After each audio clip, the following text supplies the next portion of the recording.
ซาดลาวหมองมนเศร้าจิตเนาจันดีย้อนพวกมันฮาวีก่อกวนการให้ทรัพย์สินถูกทำลายมั่งหมู่บ้านพังทลายจูดเผาเงินซานมากเสียงดังก้องสนั่นมันป่องเสียงกดดันตบผงชนลาวทั้งพักนำพาได้ทับการสั่งสาพัฒนาเมืองห้างให้เพื่องเหลืองมีผักปูโคงพุงหมอพุงเฮียนไฟฟ้าน้ำประปาพัฒนาซาลาวให้เจริญหุ่งเรืองแท้แล้ว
เมืองวิดาโทมาเสกยำเยอะเข้ามา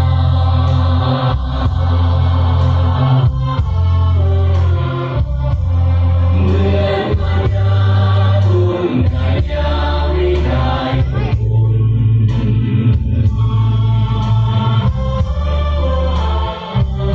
ความรักความห่วงล้นสวงเมตตา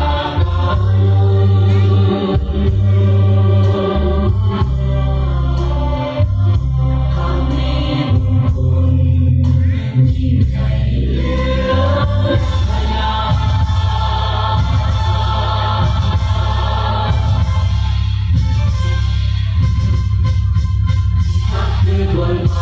ในสว่างดวงแผ่นดินลา